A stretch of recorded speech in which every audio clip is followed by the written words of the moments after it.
Hey everybody, I'm Steven, and I'm about to go see Spider-Man Far From Home. I will catch you after the credits.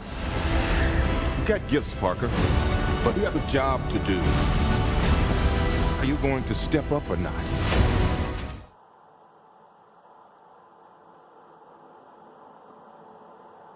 Spider-Man was good. So based on my previous reviews of Spider-Man movies and MCU movies, it may not surprise you that I really like this movie. What may surprise you is I liked this movie almost as much as Infinity War, because it was a very good way to offset the darkness in that movie. The movie was very sad, very upsetting, and it just had a lot of emotional impact. This movie has some emotional impact. It's very much spoilers for Endgame if you haven't seen it. If you're watching this after Endgame has come out and haven't seen Endgame, it's kind of your fault at this point. There were plenty of opportunities. So Tony Stark dies in Endgame, and everybody believes Spider-Man is going to be the next big Avenger, the next Tony Stark. And all of a sudden, this new hero emerges, fighting these elemental creatures. Mysterio, they call him. And they're calling him a cross between Thor and Iron Man. He's going to be the next big hero. And Spider-Man kind of thinks, yeah, no, that's really good. That means I can sit back, enjoy my life, and just be a friendly neighborhood Spider-Man. This movie involves a lot of little romances between a lot of high school flings and a building romance between MJ and Peter. And you want to see them get together. It's a good relationship they've got forming, and I can't like enjoy it more. I feel like it's really good. I don't have a lot to say about this movie because it's so good. They utilized Peter's powers really well. It's the first time in these movies they've really used his spider sense. You got a glimpse of it in Infinity War when the spaceship was coming down and his hair stood on end. But it almost felt like that could have been happening to anybody. The only reason you kind of know it's a spider sense is because he's the only one who's taking notice of the ship as it's coming down on that bus. But they use it really well in this one because, again, I'm going to go into a little bit of spoilers because it should be pretty obvious if you've caught any past Spider-Man media that involved Mysterio, whether it be cartoons or comic books. Mysterio's the villain. He's the actual villain, not the elementals. Shh. But because of that, Mysterio's powers are not real. They are simulated projections and drones mixed together.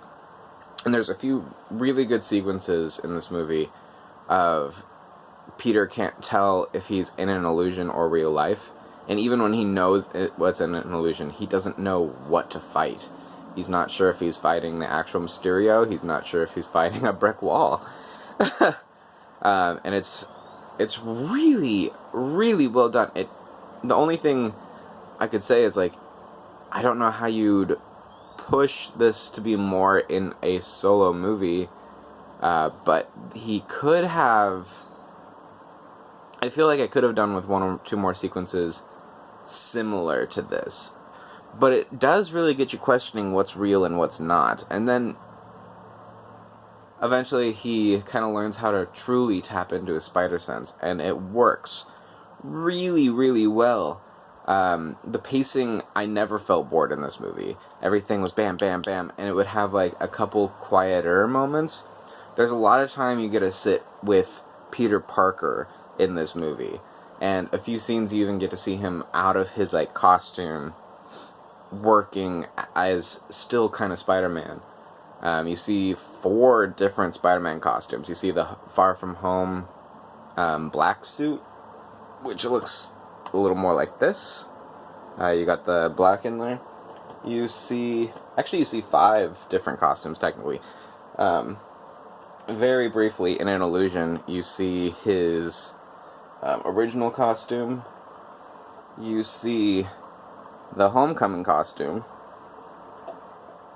you see his stealth costume, and in the beginning, because this takes place so close after Endgame / Infinity War, you see the Iron Spider costume. So you see a lot of Spider-Man costumes in this movie, and it doesn't feel cluttered.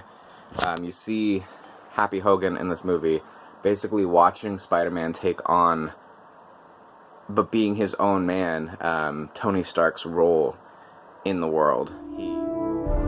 I don't think Tony would have done what he did if he didn't know that you were going to be here after he was gone. He has to make his own suit in the end, and you see him like thumbing through holograms, and you just see Happy like happy to see something similar to Tony still in the world, and why Tony left Spider-Man this legacy.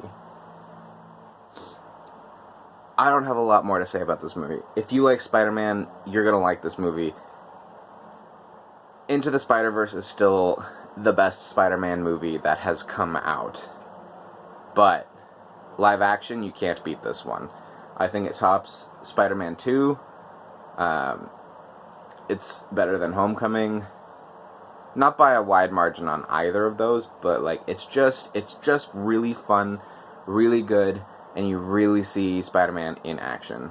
With that being said, solid 8 on this movie. I thought about giving it an 8.5, but I feel like the villain could have gone a little bit further. It's a little bit of a step down after Thanos, but that's not necessarily a bad thing. I just thought that like there are times where, as a character, Jake Gyllenhaal, like Mysterio, is very good. As a villain, he's a little lame, with the minor exception of, and like not everything that he does. There's just a few things that, but like it also, I don't want to undersell it because like it is really good. It just could have been a little bit better, I feel like. Except for the fact like you need to stay through the mid-credits. The mid-credits has an amazing sequence, and the end credits are pretty good.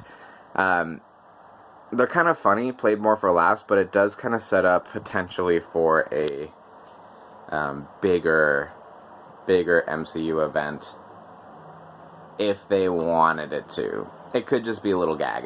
It's really hard to tell, but who knows? They could go anywhere from here, because this was technically the end of Phase 3. This was like the epilogue after Avengers Endgame. So, you know my score, you know there's after credit sequences, you know my thoughts. Go see Spider-Man Far From Home. It's really good. And with that being said, I will catch you after the credits. You're going to step up or not?